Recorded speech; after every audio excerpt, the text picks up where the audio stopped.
여러분, 1983년으로 한번 돌아가 볼까요?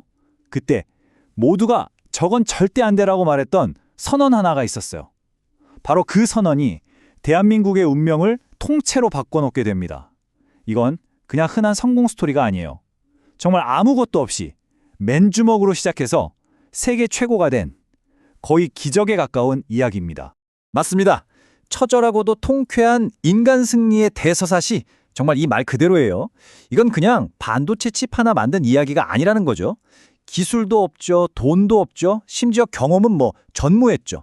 아무것도 없던 나라가 어떻게 그 세계 최강자들의 비웃음을 이겨내고 정상에 섰는지, 오늘 그 엄청난 여정을 한번 같이 따라가 보시죠. 원래 모든 전설은 그 시작이 아주 작고 초라하잖아요. 이 삼성 반도체라는 거대한 이야기도 마찬가지였습니다. 다들 저걸 왜? 라며 외면했던 1974년, 아주 젊은 리더 한 명의 외로운 결정. 모든 건 거기서부터 시작됐습니다. 그 젊은 리더가 바로 당시 30대 초반의 이건희 이사였어요. 주변에서 전부 뜯어 말렸죠. 근데 그걸 무릅쓰고 자기 개인 돈까지 다 털어서 거의 망해가던 회사를 사들입니다. 그 뒤로 9년 동안 주변에서는 계속 비웃고 내부에서도 반대가 엄청 났다고 해요. 근데 이 9년이라는 시간이요, 나중에 삼성이 세계 최고가 되는데 꼭 필요했던 기술과 경험을 쌓는, 정말 비쌌지만 돈 주고도 못 살 수업료가 된 셈이죠. 자, 그렇게 9년이 흐르고 1982년 미국 실리콘밸리에서 아주 결정적인 사건이 하나 터집니다.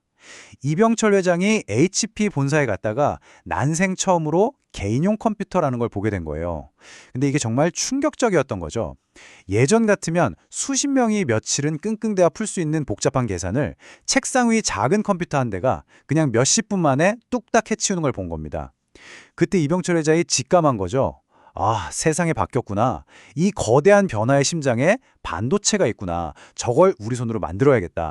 그리고 마침내 9년간의 그 외롭고 긴 준비 끝에 삼성이 엄청난 계획을 세상에 발표합니다. 모두가 깜짝 놀랄 만한 선언이었죠. 그런데 돌아온 건 박수갈채가 아니었어요.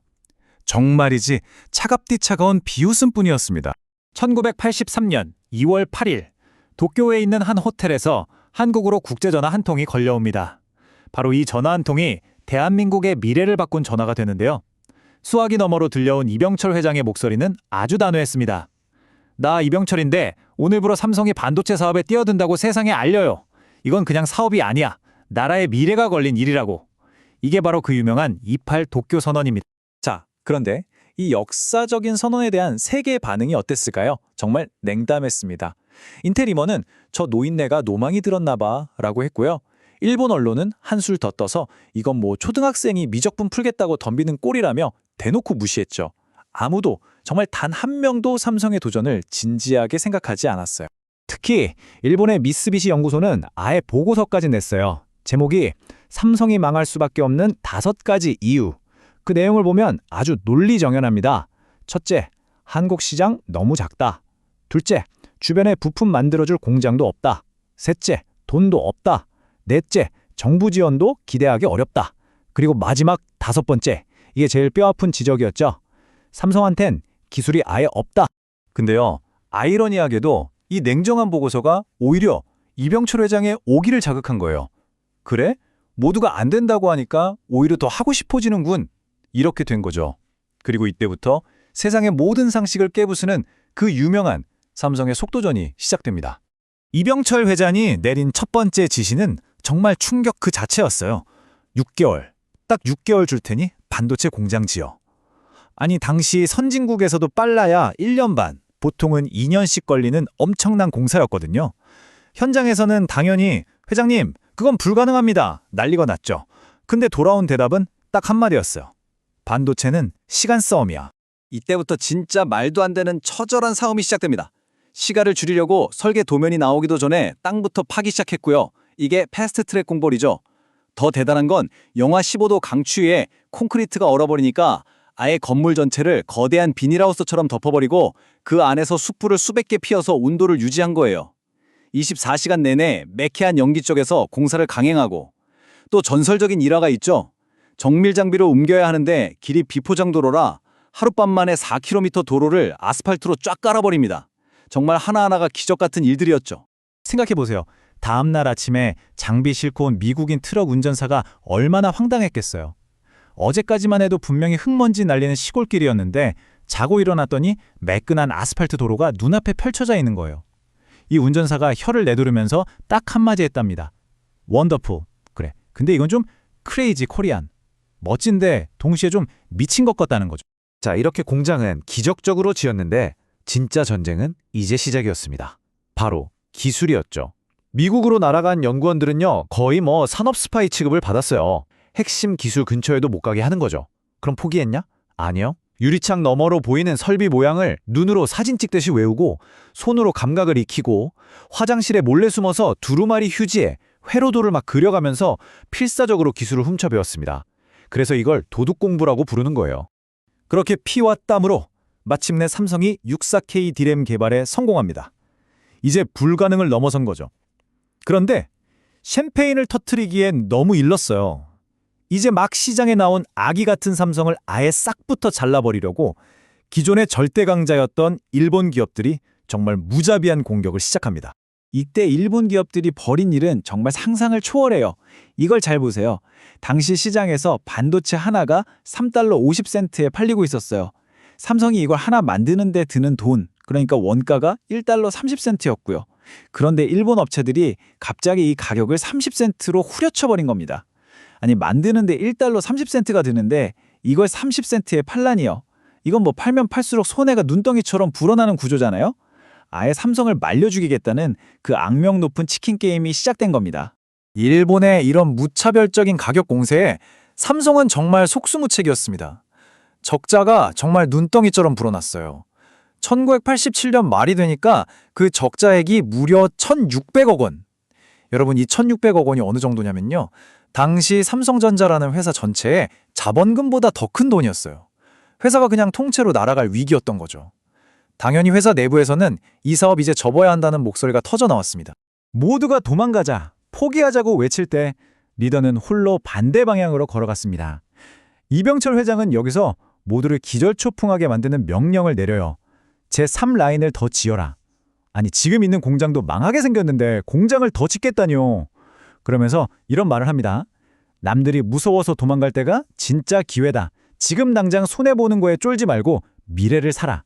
이 위기의 한복판에서 오히려 기회를 본 거죠. 이게 바로 그 유명한 역발상 투자의 시작입니다. 그리고 거짓말처럼 시장의 분위기가 바뀌기 시작합니다. 이병철 회장의 예측이 정확히 들어맞았던 거예요.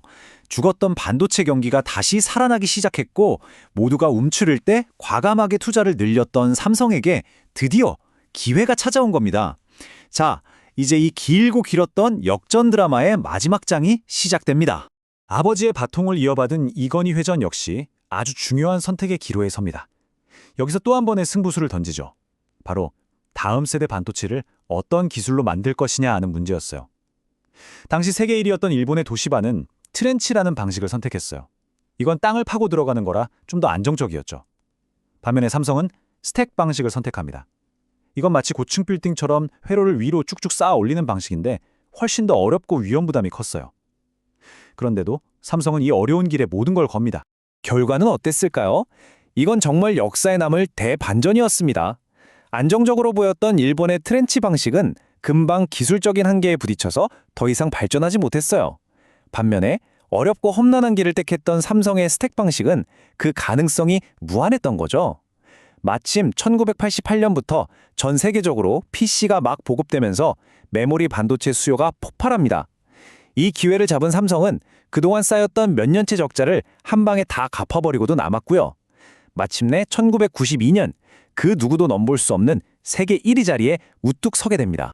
자, 그런데 이 엄청난 성공이 단지 리더 한 사람의 결단만으로 가능했을까요? 절대 아니죠. 이 이야기의 진짜 주인공들은 따로 있습니다. 바로 이름도 빛도 없이 자신을 전부 갈아 넣었던 수많은 엔지니어들. 그들의 피, 땀, 그리고 눈물이 있었기에 가능한 일이었습니다. 매일 밤 11시에 시작해서 새벽까지 이어졌던 회의. 연구실 구석에 놓인 간이 침대에서 새우잠을 자고요.